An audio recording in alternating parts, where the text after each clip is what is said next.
Gaze reading where the greats drop by.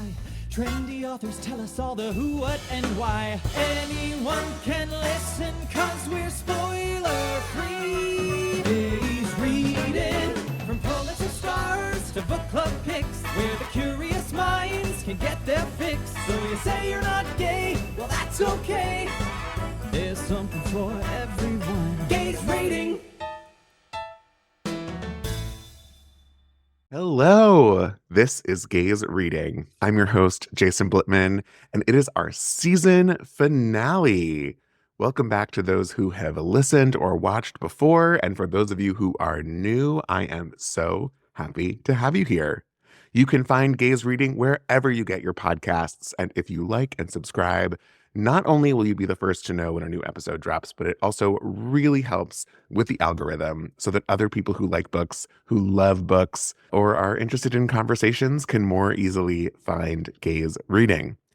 And if you are so inclined to leave a 5-star review over on Apple Podcasts, that would mean so much. This is a super independent podcast. I do it for the love. And again, with the algorithm, the more love a podcast gets in terms of stars and reviews, the more it is pushed out there to other listeners. So I really appreciate it. And thank you in advance. It means so much to me that you would do that and that you were here. And I'm grateful. So thank you.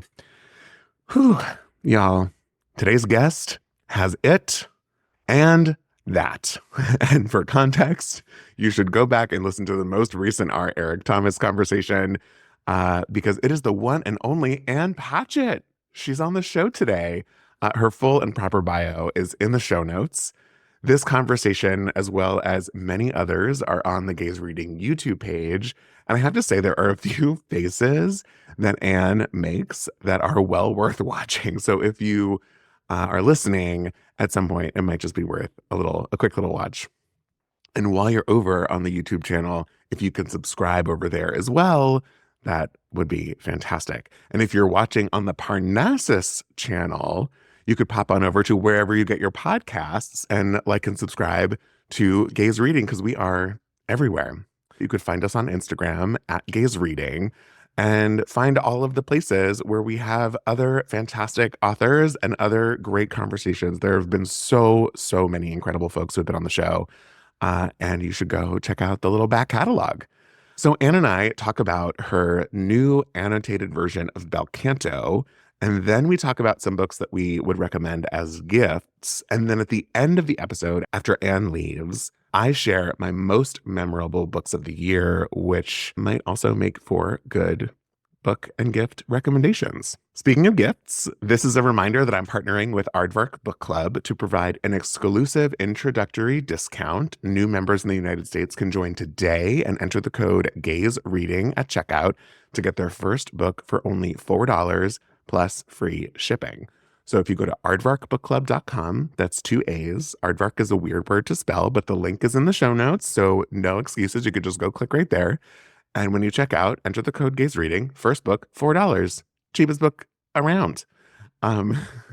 This is ridiculous. I'm so happy that all of you are here. Thank you for being here. And now on to the show. Welcome to Gaze Reading. Thank you. Do you know what my heart has been doing all week? What? Fluttering. Hopefully only once. One flutter per person. It fluttered as many times as it was stated in the book. So lots and lots. I've done lots of heart fluttering. I think I'm most excited that you came out with this annotated Bel Canto and that you are here on the show today because it gave me an excuse to read the book. Because as you know, for me, if a book hits its pub day, it's old for me. Oh. Yeah. So I just have stacks and stacks and stacks of books that come out between now and July. And I'm just like, I can't keep up. Right. No, I know. I'm preaching to the choir. Yeah. And so I was like, wait, an excuse to read Bel Canto? Finally, it's been sitting on my shelf for so long. And I got to read it. And that was the best part. That's so funny. You know, for so much of my life, everybody was like, Bel Canto, Bel Canto. And now, like there's a whole generation of people who have no idea that I wrote that book and they don't have any idea that the book exists. No. Like, you know, they'll read Dutch House, they'll read Commonwealth, Tom Lake, but they're like, Bel Canto, what's that? Makes And me now here we so are. happy. Yes, we're cycling back. My first Ann Patchett was Tom Lake. Oh, that's good. I'm a theater kid. Oh, It meant a lot to me. I knew those people. I know those people. yeah. We have to talk about our Eric Thomas because I've had our Eric on Gaze Reading twice now, and we spend so much time talking about Ann Patchett. I have real feelings for him. And you know what? Here's the thing about Eric. Like when we finally met, I was like, okay, we're gonna have something real. But he won't pick up the thread with me at all. I think he's maybe nervous. I've done everything I know how to do to, like extend the hand of genuine friendship. Like I like you. He is the salt of the earth And he's like, yeah, human. okay, bye. Honestly, I think he's too nervous.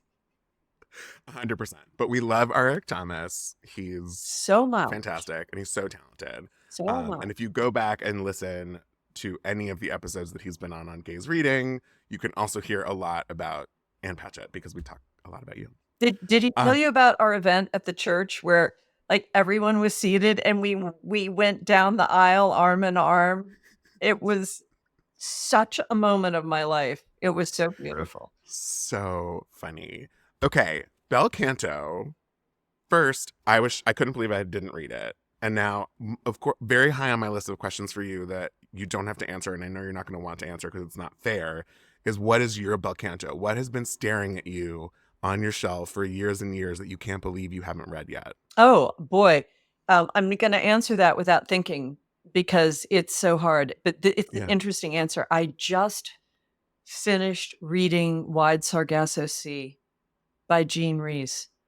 And that's one of those books. And I have all sorts of books like this that I think everyone in the world, except for me, has read Wide Sargasso Sea. And I've just got to do it because I read so many galleys that I'm trying really hard to say every 3 or 4 books, I'm going to read something I want to read. Yes. So then I read Wide Sargasso Sea and I can't find anyone who's read it. I'm like going door to door in my neighborhood going, excuse me, Wide Sargasso Sea? And everybody's like, yeah, no, it's been on my bookshelf for 30 years. I've never read it. Either that or I read it 30 years ago. Well, that's true. Okay, the other book that is on my bookshelf right now, and I keep thinking every time I go on a long trip, I'm like, I'm going to take this. Lonesome Dove. Oh. I've never read Lonesome Dove. And I've read a lot of Larry McMurtry back in the day. My best friend, Patrick Ryan, said it could, like last year, he read Lonesome Dove and he said it changed his life. Oh, wow. So fantastic.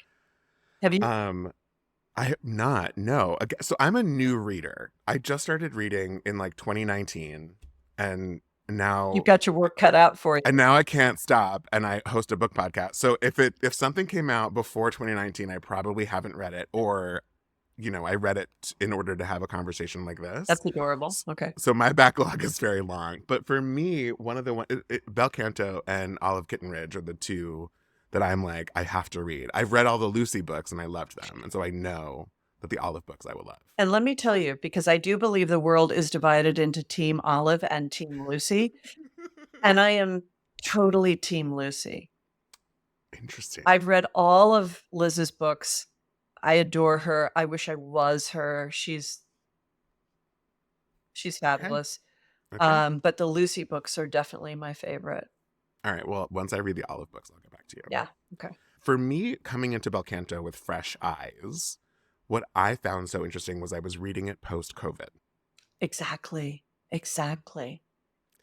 In a time of isolation and having a collective experience with a group of humans. What did you feel in that relationship coming back to it? Because I know once you finish a book, it is in the world and you don't touch it again. Right. But you have revisited now.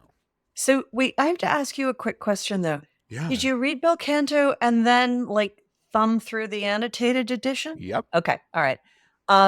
Because I read the introduction. I knew that I wasn't supposed to read the annotated version if I haven't read it yet. Okay. Good man. I do my homework. All right. Yeah. So the BBC did a book club during COVID of Bel Canto. It was some big radio BBC thing. Mm, And when they called and asked me about it, I was like, "Oh, that's smart. That's a really, really good COVID book." yeah. So I would say that's when I had my moment of thinking Bel Hmm. Canto plus COVID. It wasn't what I was thinking when I was doing the annotation. Sure. And then you reflected on it in that moment. But did that mean it? Did you, when you were doing the annotation, did that impact you at all, or No, no? It just was completely unrelated. completely unrelated. Yeah, yeah, Yeah, yeah. It was I wasn't thinking about it. I wasn't thinking about anything in terms of like present day or history, right. except, and I don't think that I put this in the annotation because it's so dark, but somebody said to me, "Oh, the thing about Bel Canto is they wouldn't people don't hold hostages anymore. They just kill everybody." Um, Mm, that is from the period of time in which the book was written. hmm. And that's a super depressing thought, but I think very true. Yeah. The collective experience of like hierarchy going away when you take time and things fade. And I'm getting ahead of myself. For anyone who's like me and hasn't read Bel Canto yet, or hadn't read Bel Canto, or let's say there are a few people who are listening and they haven't read Bel Canto yet, do you have an elevator pitch for Bel Canto? Oh, yeah, sure I do. I have an elevator pitch for all my books, and that's one of the Of great things. course you Once they do. hang around, for a while, you get it really honed. So it's a group of international, powerful people in an embassy gathered together for a party. They're taken hostage. They don't have a common language. And the common language first is dealt with through a translator. And then the next level, it is dealt with through art. And then finally, it's dealt with through love. Mm, How about that? beautiful. It's good, Yeah, it right? was great. It only took me Though 24 years to come up with that. Yeah, though I would argue there are lots of languages in the book. I there mean, not are. argue. I don't need to argue with you. No, no. I But mean, you're talking about my elevator pitch, right? I yes, It's like I two guess sentences. I know, I know. Yeah, You said language and then art and then love, yeah. with a bunch of others scattered in there too. I would say Roxanne, one of our hostages, one of our protagonist, like one of our protagonists. It's said that she sort of drifts in and out of resembling the famous soprano that she's known as, right? Because I think when we're in a situation when you're sort of living you can't live that full self 24/7, Yeah, right? As the right, soprano. right. Um, I'm curious for you, what does Ann Patchett need to resemble her full self? It's all in my head, Mm, and I really think of like, okay, I'm gonna be her now. And I had something happen. This was maybe a week ago, and it was Library Gala weekend here in Nashville. I host the patrons party at the bookstore, and on Friday it was James McBride, really mm, great, and then mm-hmm. Saturday the library huge gala. Lots of events, public facing, and I'm Ann Patchett. I mean, I'm going to those things. Yeah. But then on Saturday morning, so in between the two library events that I was doing, I went to a celebration of life party for a friend's father. And this is a Mm, friend of mine. We've been friends since 7th grade. The people who were at that party, I knew family, my friend's family, but also lots of people from high school. And I went to that party. Well, it turns out there were a lot of people that I also didn't know. And mm. I got mobbed. And Huh. and I was like, no, no, no, no, no, I'm not her. It's like Right, right. these are my friends and this is a memorial celebration and I'm not coming as her. I'm Mm-hmm. coming as myself. And I found it really shook me in a way that, like, if I'm in the grocery store and people come in, it's like, okay, that's great, that's fine. But Yeah. something about going back to childhood, to these childhood friends, and getting mobbed, not by them, but like by people they were with or whatever. Sure. Um, And then I was like, oh, wait, I've got to go because now I've got to go home and put on black tie and show up at the library gala and, do Mhm. that whole thing. That really messed with my mind. Yeah. Yeah. Mr. Hosokawa in the book, another one of our protagonists, talks about the private life.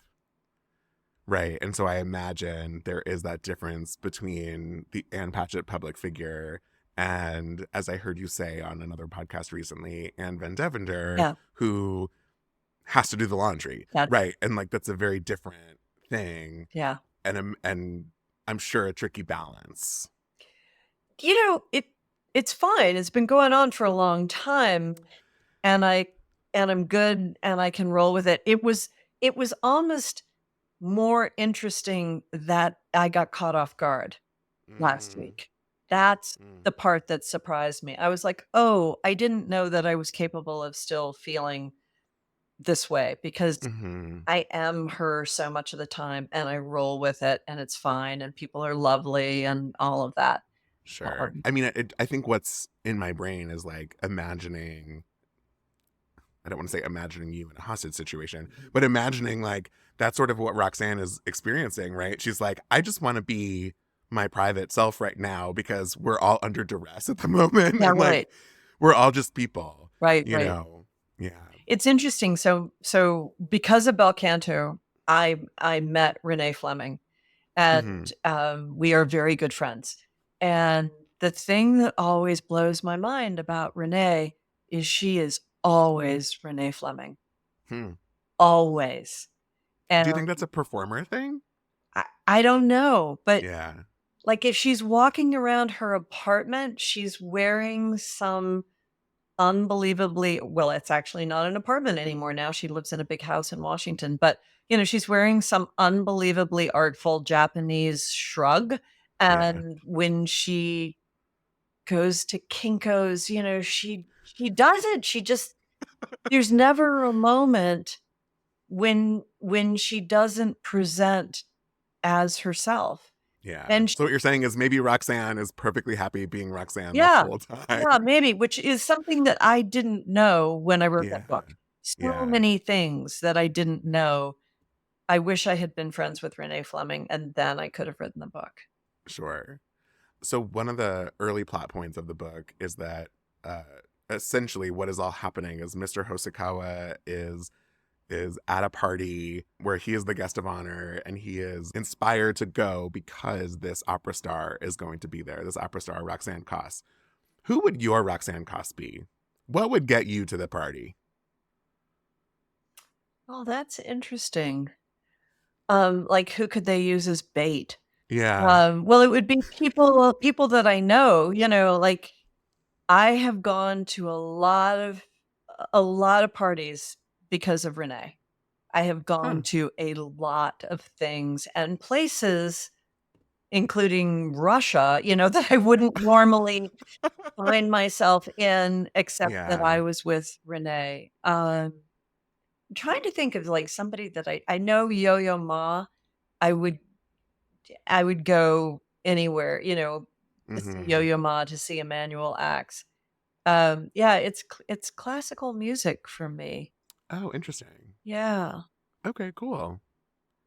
It was really funny. I went to our town Mm-hmm. um, a month ago or whenever it was. I went to see it in Broadway, and after the show, they asked me to wait, and the cast stuck around, and I talked to everybody, and we all took pictures. They were very sweet. I kept saying, "I didn't write the play. I totally didn't write the play. You know that."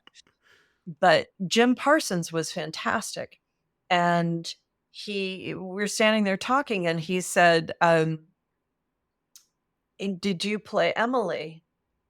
And I said, "No." And he said, "But you were an actress." And I said, "No."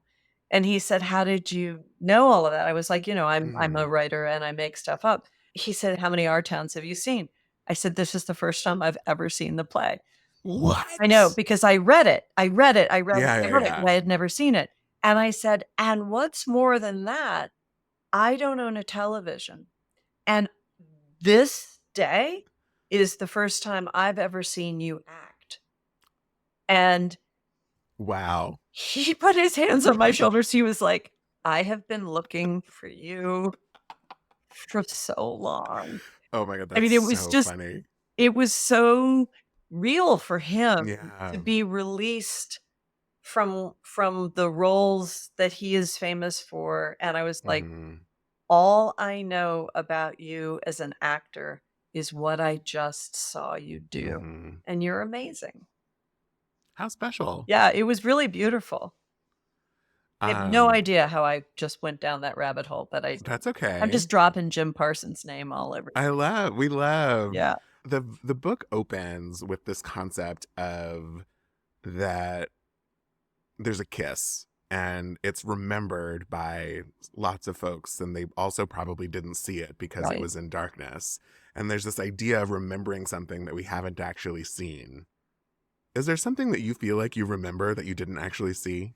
How would I know? Oh, that's a Right? Because sure. I mean, yeah, I think that that's really true. And it's something my sister and I talk about all the time. My sister is 3.5 years older, and I call her my external hard drive. Uh, but we go back to each other and are like, that thing, did that happen? Or do I just remember that it happened? Hmm. Because you get to a certain point and you think, I've been living on this memory for such a long time. Did that happen? I don't know. Yeah. Or do I actually have a memory of it? Or did I see the photographs and that is what is replacing, or that's filling in the space of a memory? That's what happens to me. There's a fantastic book called Hold Still by Sally Mann, the great American photographer, that talks about that, how photography stands in for memory and it becomes false in its own way. Hmm. Another book to add to your list. Seriously. Yeah. That as a concept is very scary to me because it's just memories playing tricks on you. Yeah. Or your brain playing tricks on you, not memories playing tricks on you. And you just start thinking, we all have our own truth. I mean, oh my God, if we know nothing right now in history, we all have our own truth. Hmm. And the thing that I'm always telling myself is that people whose memories and ideas of right and wrong are different from mine believe believe their memory. Yeah. Even if they constructed it in their basement in their spare time, they believe the memory that they have made, because if you say it enough, it becomes your true memory. Right. Memory's kind of worthless. Maybe that's what the point is. Huh. That's very interesting. And if a memory is a reflection of the past, does that also mean the past is worthless and it's only worth looking forward and moving ahead? I'm not putting words in your mouth. I'm more having an existential thought to An myself. existential thought. I don't know. Yeah. I don't know. But Yeah. I'm unsure of my own memories. I was in New York on September 11th, and I was Mm-hmm. downtown Mm-hmm. when the towers fell, and I was with a very good friend. And years later, we sat down as like an exercise and said, "What do you remember about the day?" And it was if we had not been together all day. We had Yeah. had completely different experiences. So there's also that thing of memory in trauma, memory when you are just flooded with adrenaline and kind of running to save your life.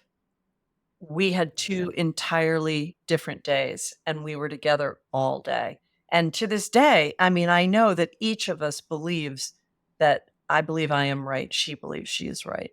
Yeah. And in turn, you're both right Right. for your own right. It's whatever your own story is. Right.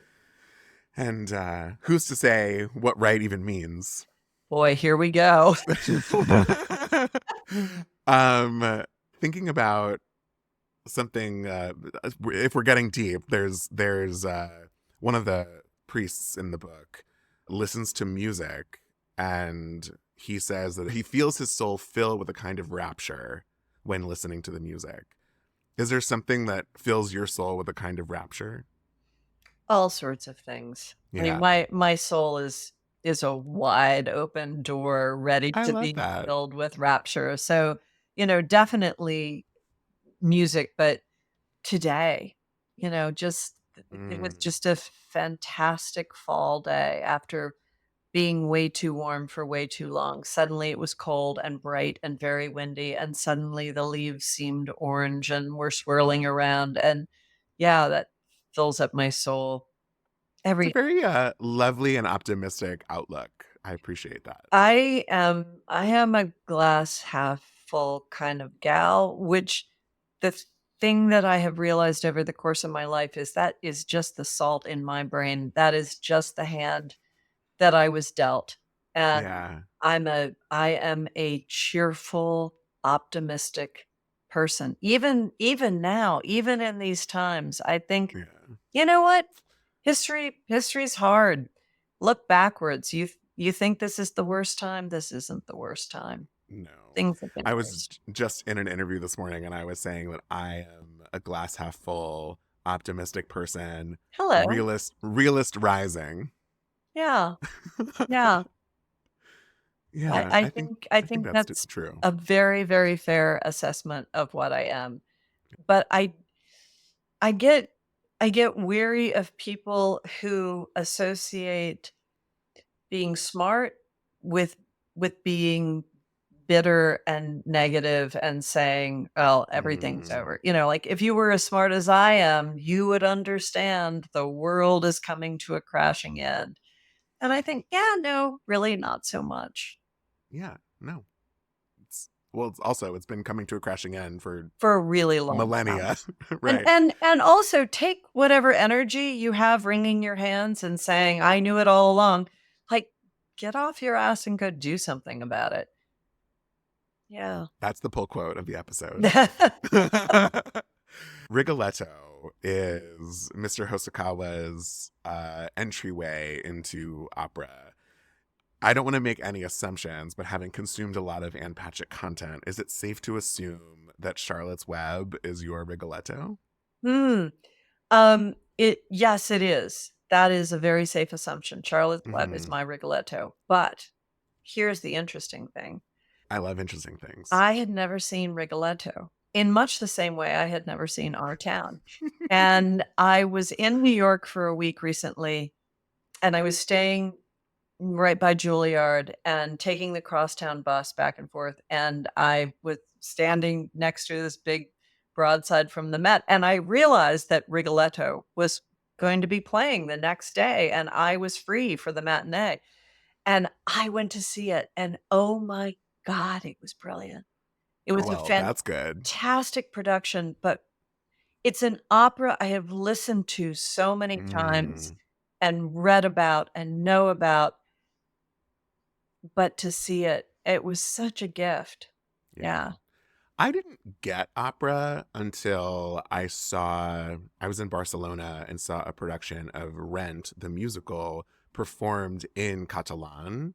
And I didn't understand a word, but I obviously knew the story. And Right. so them singing and them emoting was what really hit me so hard and what really moved me. And it, to this day, is still one of the best pieces of theater I've ever seen. And I've seen a lot. So I have a new respect for opera, even though what I have seen has not necessarily been my cup of tea. I do think there is the right thing for me eventually. Well, here's the thing about opera, which I didn't know anything about opera until I mapped out Bel Canto and I started Hmm. doing my work. You can't just walk into opera, it's like in the same way that I have been Yeah. to one baseball game in my life, and I found it to be existential torture because Mm. I was so bored because I had no idea what was going on. And I Hmm. think opera is the same thing. If you do the work to learn, then you're going to have an amazing experience, but it takes real effort. Hmm. So, what does that look like? Does that look like reading the synopsis, listening to some of the music? For me, and I tried a lot of different things. Hmm. The thing that really was the key to the door was a book called Opera 101 by Fred Plotkin. It's And a little on the nose, Anne. a little on the nose, but Fred Plotkin is an amazing man. Yeah. And I think I have sold more copies of his books than I have my own. And it explained how to learn. It put the course out there. Huh. You read the libretto, you listen to the music while reading the libretto, you listen to the music without reading the libretto, you place it in history. You start to be able to hear how the work is configured. And also these HD broadcasts from the Met, Mm-hmm. that's a game changer. Yeah. Because suddenly it democratizes opera, and you can be in any small town in Indiana or hey, Tennessee. Let me say Uh-huh. any small town in Tennessee. And for $30 you can go to the Cineplex and see Rigoletto. Yeah. And that's a game changer because opera is an unbelievably expensive art form, and it has not been for the masses. And opera's trying really hard. It's scrambling to save itself and Mm-hmm. build a new generation of audience. The PBS link for the Bel Canto opera was not broken. It is no longer It's online. not existent, yeah. But I did try. I wanted to watch the Bel Canto opera as well. It's really good. It was a beautiful, beautiful opera. Yeah. Did How you watch the special. movie? No. Yeah, no one did. It's hysterical. No one. It's like impossible to see. The only people that I have ever met who have seen that movie have seen it on international flights. Oh, fascinating. Yeah. I think for me, the story makes so much sense as an opera that my instinct was more to check out the opera because I was like, oh, this is fascinating It's that it would be opera. Yeah. adapted that way because, of course, it's right there. Okay, I'm shocked when I was reading the annotated version that there's that infamous moment on page 13 Mhm. where readers just completely missed that you channeled the ending and told everyone the ending. Yeah. Which was when I did my first read was so obvious to me. I want to even tell you, what did I write in the margins? Oh my God. They're all going to die. I said, like Shakespeare, knowing how it will end with the line written underlined. Because of course that's exactly what you did, and that's exactly what Shakespeare did with his prologues, is tell you these two lovers are going to die at the end. Yeah. So that's going to make it extra sad for you when you watch this whole story. It's like Titanic. You consume any content about Titanic, and it's so tragic because you watch these people fall in love, and we know what's going to happen at the end. Yeah. And for me, I always say it's like Love Story because that's how old I am. But yeah, begins that movie with Ryan O'Neal and Ally McGraw begins with Ryan O'Neal sitting in an empty baseball stadium. What do you say about Jenny? She loved Bach, Beethoven, and me. Jenny's dead. Okay, so that's good. That's good to know. We are not watching it thinking, is Jenny going to pull through? She's not going to pull through. But hey, here's the news. None of us are going to pull through. Yeah. And we miss life because we're so focused on whether or not we're going to make it. We're not going to make it. Right. So time to pay attention to life. Yeah. And so in the confines of this story, it's like, okay, we know that these hostages are not going to die within the context of this book. Right. Right. So let's not stress about that and let's just learn about their relationships. And it's a gift that you give to the readers to just say, sit back and learn about these humans, or get to the edge of your seat and learn about these humans. Yeah. Or stress over the fact that you will become very attached to the people who will die. Yeah. Yeah. And it's true. It's very upsetting. The annotated Bel Canto, which I'm obsessed with, it's gorgeous. Doesn't it look like a high school textbook? I love You know what? It does, and I'm obsessed the way with it looks. Yeah. Oh my God, it's so true. Yeah. Now I want to go put a brown paper covering Yes, it or something. exactly. But the dimensions and the shine and the cover, it's just, when I opened that box, I was like, wow. Well, and it really projects, I think, what you can take from the book too. You're going to learn when you open these pages. Yeah. The annotated Bel Canto is like an open rehearsal. Interesting. And that Say was more. very special to me. Well, a writer's process is solitary, is private. and is emotional, and you work through things on your own in your little space, and it's safe. Mhm. And as a theater director, a rehearsal is a private, safe, very confined, very comfortable environment, and you are vulnerable when you are in front of an audience for the first time. And if you let someone into the rehearsal process, you are even more vulnerable because you're still figuring the stuff out. And so Okay. we really got the insight to you figuring the stuff out. Even more so, it's present day, and I don't want to use the word judging because that isn't fair. Having conversation with 36-year-old Anne. Yeah. And so it's an extra layer of vulnerability that I think is a very special and valuable experience as a reader. So thank you for that. Can I just say, though, so many people have said to me, and I don't mean, and I haven't done a lot of interviews for this. This is not something that I'm doing a ton of publicity for or going Mm-hmm. on tour for, but people that I know have said, boy, you just made yourself so vulnerable. You just really laid out all of your dirty laundry and all of your mistakes. And I think it's not vulnerability. It's just interesting. It's really interesting in terms of the craft and how you write a novel. You could say that now.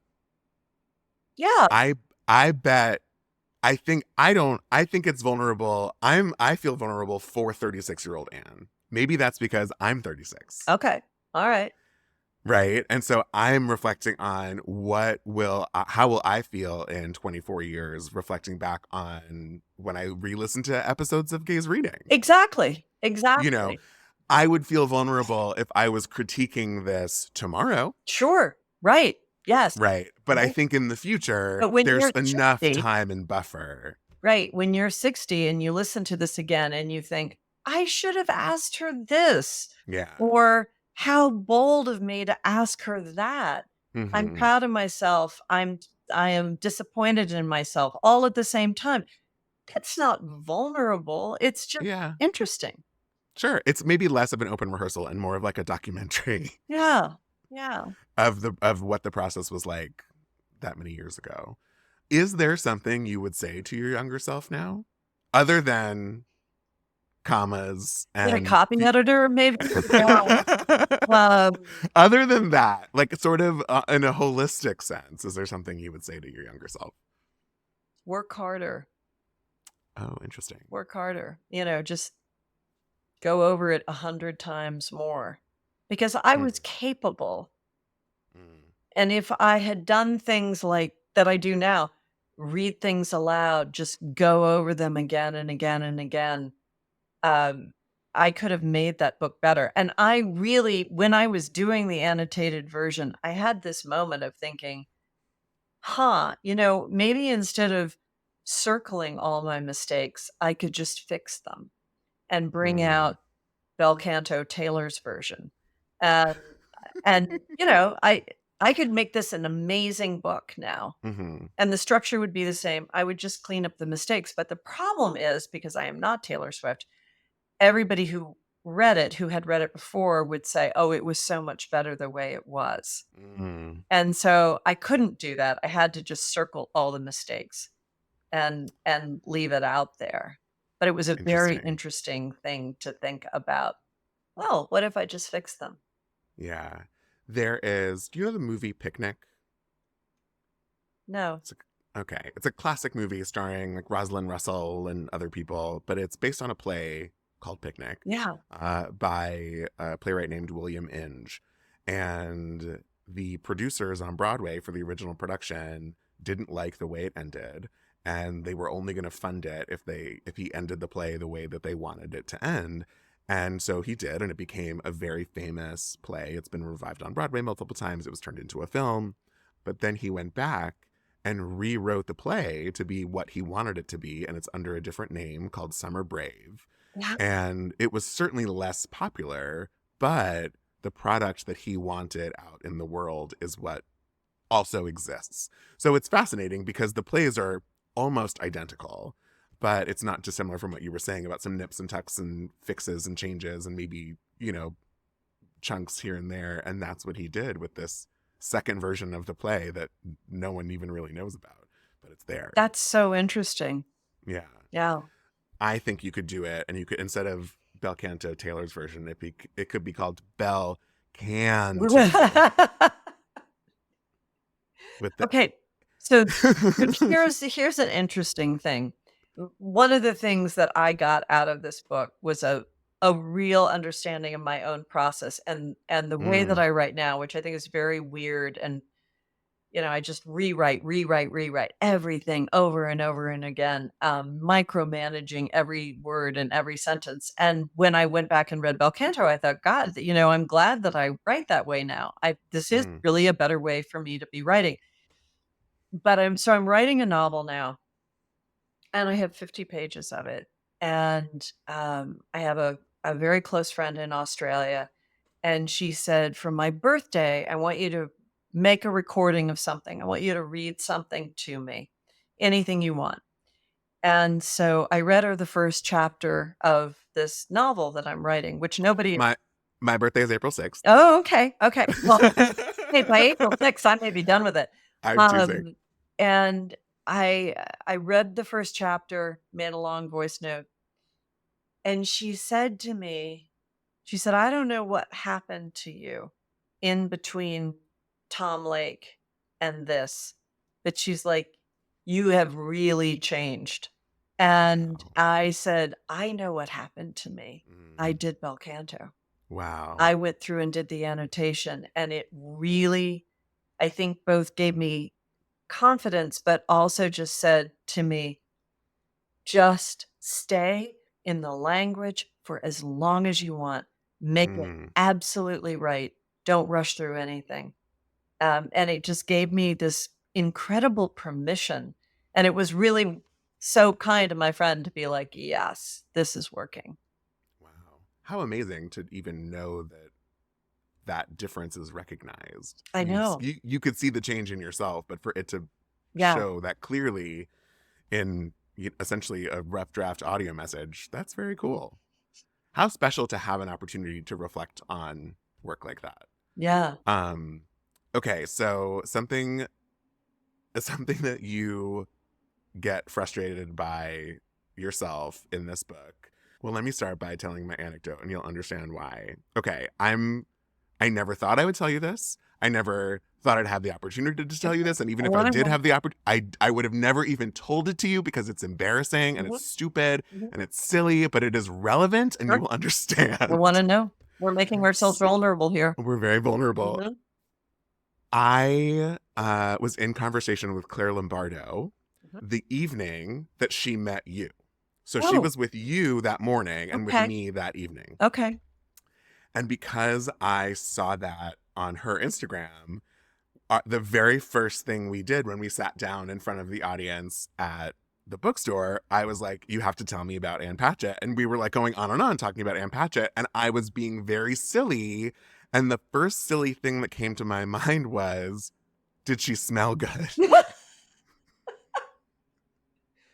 And what did Claire Lombardo say? I think that's the important question. Right? I think she was like, yes, magical, like roses, like books. I don't know. It was very cute because, again, it was just this very silly moment.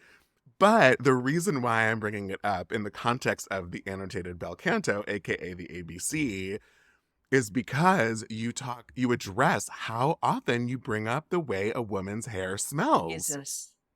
Oh, that's the worst of all the embarrassing things. Well, sure, but what's interesting, and again, embarrassing, and I'm being vulnerable, because I was like, is that where my brain went first? Like, tell me how Ann Patchett smelled. Was it a silly thing for me to say to get a laugh out of it? Did her hair smell like flowers? No one want to know. Right? But I guess subconsciously, that is just like a thing. That is it that it's feminine, right? I don't know. Like you went on this journey and now you're kicking yourself and we're never gonna know how any of your female characters' hair smells ever again in any book. Never going there again. But it goes back to what I was just saying about writing and just thinking, is this like a little crutch? Is this a filler? Or does this matter? Yeah. It doesn't matter. And I interviewed Andre Debus a few weeks ago, and the guy is like, he's like a slot machine. He just quotes authors. He has access to 1,000,000 brilliant quotes in his head. And he said, actually, when we were on stage, his wife was like, "You're a Rolodex. You're not actually clever." But the one that he said that has just stuck with me was a Rumi quote, which was, "Run away from cleverness towards bewilderment." And so all these moments, like saying her hair smelled like flowers. Jesus, does that ever really happen? It's something that happens in novels. And so now if I write something like that, I go back and read it and I think, take that out. That's ridiculous. Like, say something true about this woman, not what her hair smells like. Now, can I tell you my Claire Lombardo story? Of course. So Claire was at the store just right when we got our dog Nemo. And I think that it might have even been Nemo's first day on the job in the bookstore. And our social media person, Sarah, took a picture of me, Nemo, and Claire, and we're each holding one of his paws. And he looks like the happiest dog in the world. It is his glamour shot. Also, we haven't had him that long, but he's gotten fat. It's we're not doing this dog any favors. He looked amazing when we got him, downhill from there. But it's my husband's screensaver on his phone. And every time his phone rings and I look at it and I'm like, me, Nemo, Claire Lombardo? I'm texting her as soon as we hang up to tell her that. That is so I just funny. Thinking people at work are, looking at his phone and saying, okay, that's your wife and that's your dog. Who is the pretty brunette? And he's going to be like, no idea. That is so funny. So that is a good story. A great presence in our life. Oh my God. Adore her. That's amazing. My takeaways from Bel Canto, thinking about language, was of course literal language, and the language of art, but also the language of time and music and chess and cards, and the amount of languages that don't require being able to literally understand one another. Yeah. And it was just a very powerful reminder that we can coexist, especially using art, especially right now. And it doesn't have to be one thing, and we can understand each other in a whole lot of new and different ways.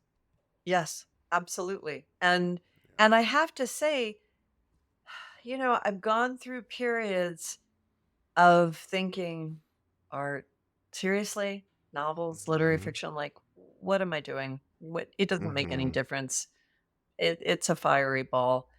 And there is something about a totalitarian regime that really does make me sit up straight and think, I'm going to write a novel.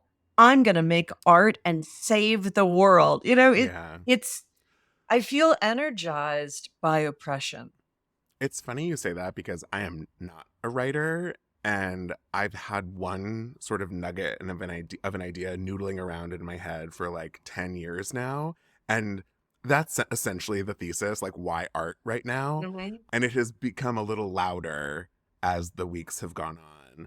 I'm still not a writer. I don't have the patience to be a writer. And I think, you said, why did you write that? Just throw that out. That doesn't matter. That's not true. Like, I feel like I just fill the page with things like that. So that's besides the point. But I know I feel that deeply. Life is a series of stories we tell ourselves about ourselves. You keep saying that you're not a writer, you won't be a writer. Tell yourself a different story. You'll There. Ann Patchett said. I just minutes before we got on found out was actually now a thing. There's a Spotify playlist of all of the music, and it's under something like Ann Patchett's Bel Canto, and it's largely Renee Fleming, and they Decca, I think, put it together. And So you can actually listen to the music. And this has long been Yeah. my dream, but it dropped today. Oh, amazing. It'll be linked in the show notes Oh, I love that. of this Thank you. episode. Okay. This is my holiday episode. Okay. we need to hear what Ann Patchett is recommending. And there's a great quote from Bel Canto that says, "The quality of the gift depends on the sincerity of the giver." Okay. I feel that very deeply. Do you like receiving gifts? I hate receiving gifts. I hate receiving gifts, and I knew you would too. Yeah. Yeah. It's like When's your birthday? December 2nd. Oh, I'm not like a big astrology person, but we've had enough overlap where I was like, maybe we'd be the same. It's a problem.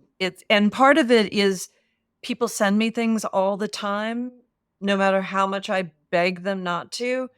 And I don't know what to do with the things that people send me. And I don't need anything. And I'm trying to have a smaller life. I just really don't like gifts unless it's going to perish instantly. A food, candle, hand lotion, stationery.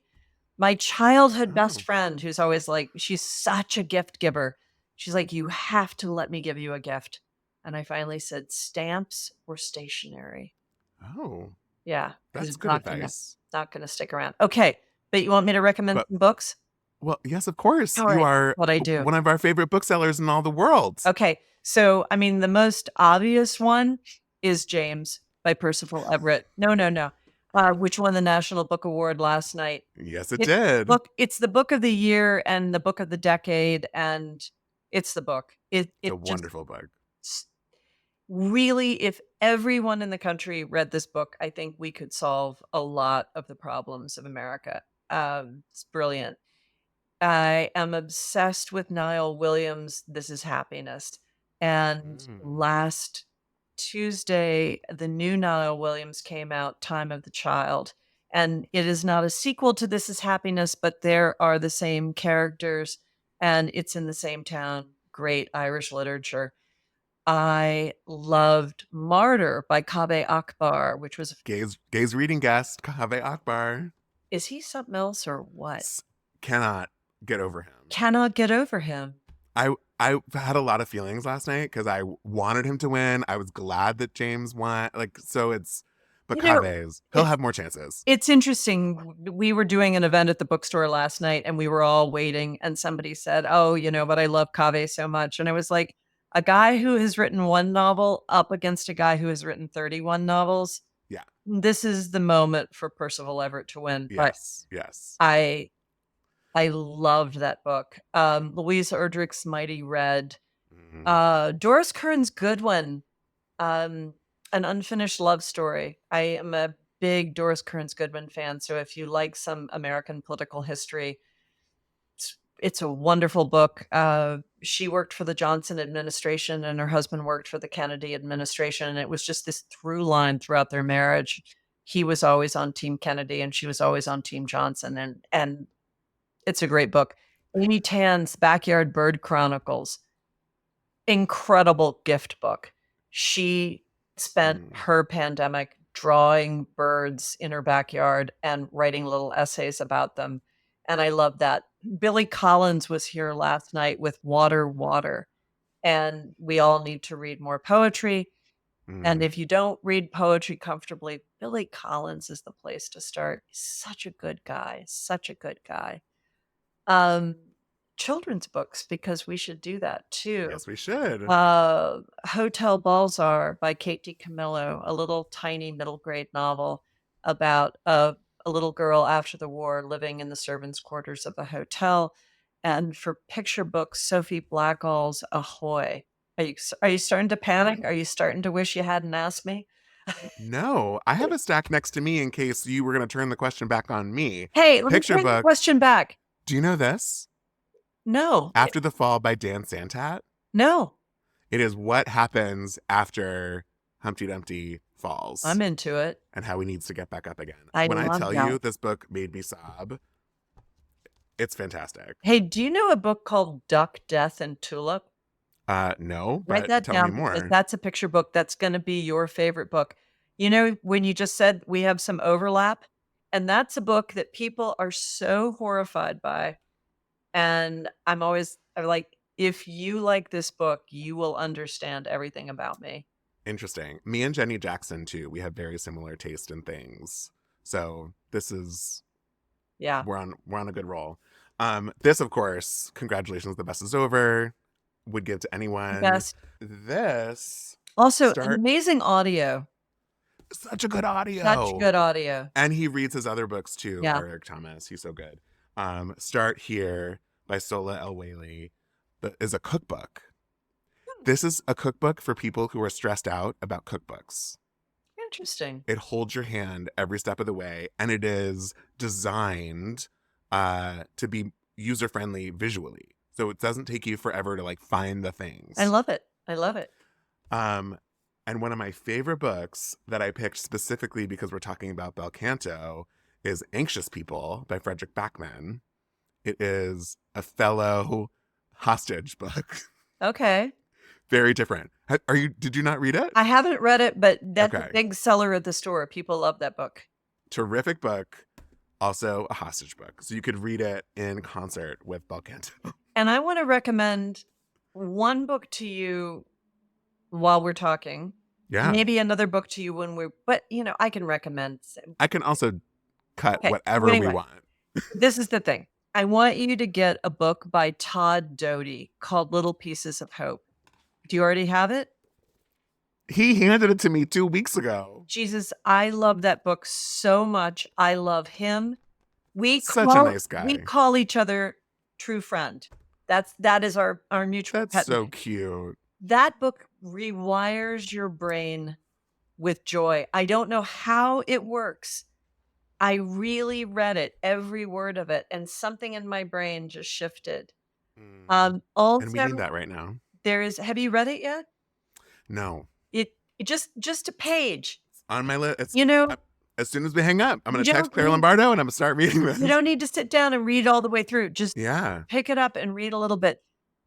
Ross Gay's Book of Delights is another one that just super to keep by the bed. That's page-long essays. 2 really good books to pull us out right now. Oh, another book I loved this year that's so off-brand for me, but I loved it. Sipsworth by Simon Van Goy, about an old woman in England who takes in a mouse. Loved it. Okay, but here's the main thing I want to tell you. Yeah. There's a book coming out this fall called Buckeye by Patrick Ryan, and I want you to promise me you'll have him on the show. Okay. It is an amazing book. He is my best friend. The Dutch House is dedicated to Patrick Ryan. He spent 8 years writing this book. It's going to be big. Done. And yeah. Can't wait. It's so good. I should do like a podcast goodbye. What is a podcast goodbye? Well, like say goodbye so that you don't say to me in 2 minutes, "Oh, Jason, I have to go," and then I just like end things. So I could say like, "Ann, it was great to have you here." It was such an honor. It was such a pleasure and an honor. I loved it. Such a pleasure. Please, it's an honor to have you, and your recommendations mean the world. And I already blame you for my TBR list because I often check out your If You Haven't Read It, It's New to You series on the Parnassus Instagram page. And I have a group thread with dear friends, Ashley and Lauren, and it's called TBR, and we're always talking about books. And every once in a while, we'll send Ann Patchett made me do it when we have books that we bought because we saw it on your... The English Understand Wool. Oh, God, you've got to read. You die. It's tiny. And your list is tiny. So It's long. like a little golden book. It'll take you an hour to read it. Helen DeWitt. Okay. That was the one that I did a video for, and it like sold out all across the country. It's amazing. You're doing very important work. I'm doing God's work. I am. You really are. I am. I know. Yeah. Thank you, Ann Patchett.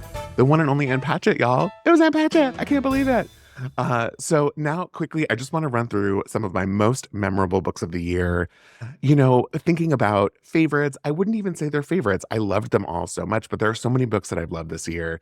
And when I think about a book that sticks with you, that is what's worth noting. There's something about it that you remember, whether it's a scene or how you felt or a character or something.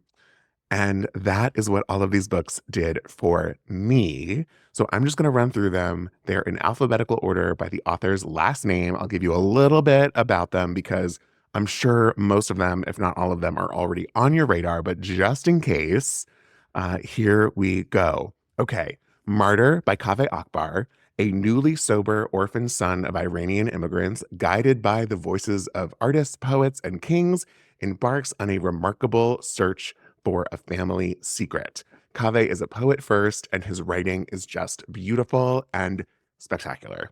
It has really stuck with me. Get the Picture by Bianca Bosker, probing everything from cave paintings to Instagram, and from the science of sight to the importance of beauty as it examines art's role in our culture, our economy, and our hearts. Get the Picture is a rollicking adventure that will change the way you see forever. Can confirm. I had the absolute pleasure of going gallery hopping with Bianca in New York, and she is as delightful as this book is. James by Percival Everett. I obviously just have to shout that out. If you are unfamiliar, it is a brilliant, action-packed reimagining of the adventures of Huckleberry Finn, both harrowing and darkly humorous, told from the enslaved Jim's point of view. I have nothing else to add than has already been said, but if you haven't had a chance to read it, pick it up. And if you're wondering whether or not you need to read Huck Finn first, I say you do not have to. Real Americans by Rachel Khong, an exhilarating novel of American identity that spans 3 generations in one family, asks what makes us who we are and how inevitable are our futures. I am obsessed with a richly written family story, and this is just that. And Rachel is a delight. This book, Oye, by Melissa Mogollon, is a coming-of-age comedy, a telenovela-worthy drama, a moving family saga, all in a phone call you won't want to hang up on. It is Melissa's debut. It is so unique and exciting, and I am on the edge of my seat to see what she does next. She also is a delight. Sandwich by Catherine Newman, a moving, hilarious story of a family summer vacation full of secrets, lunch, and learning to let go. I laughed on every page. I cried at the end. I am obsessed with Catherine Newman as a person, and the book is short enough that you could read it in a few hours. I read it twice this year, and dare I say, it is a delicious sandwich. Terrible puns. Okay. A Bit Much by Lindsay Rush. It is a debut collection of poetry. It is a humorous and joyful celebration of big feelings, tender truths, and hard-won wisdom.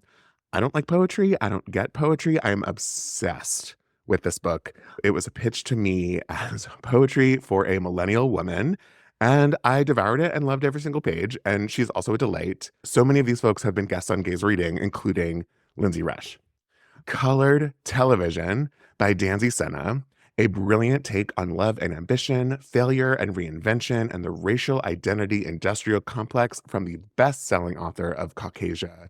This book has truly stuck with me for so long. It is the inner workings of LA, Hollywood, but also just a very human story. There are Rivers in the Sky by Elif Shafak, an enchanting new tale about 3 characters living along 2 great rivers, all connected by a single drop of water. This book feels like a cousin of Martyr because it has beautiful prose, and I was truly captivated from the very beginning. The Safekeep by Yael Vanderwooden, an exhilarating, twisted tale of desire, suspicion, and obsession between 2 women staying in the same house in the Dutch countryside during the summer of 1961, a powerful exploration of the legacy of World War II and the darker parts of our collective past. The Safekeep is sapphic, Call Me By Your Name. That was so steamy, it made me question my own sexuality. It is also a relatively slim book, and it is so terrific. All right, and last but most certainly not least, All the Colors of the Dark by Chris Whitaker, a missing person mystery, a serial killer thriller, a love story, a unique twist on each. Chris Whitaker has written a novel about what lurks in the shadows of obsession and the blinding light of hope. In full disclosure, I hugged the advanced reader copy when it arrived on my doorstep, and I was so relieved that it lived up to the expectations that I already had for the book. It is long, but each chapter is only a few pages, and it moves so swiftly, you will not be able to put it down. So those are some of my most memorable books of the year. I cannot wait to see what some of your most memorable books of the year are. And that's all I got. These will all be in a bookshop.org link that will be in the show notes, so you don't have to necessarily write everything down. All of the books that Anne recommended, all of these books will be on bookshop.org. You could get them there. Some of these books were, again, a part of Aardvark Book Club. You could sign up with the Gaze Reading Code at aardvarkbookclub.com.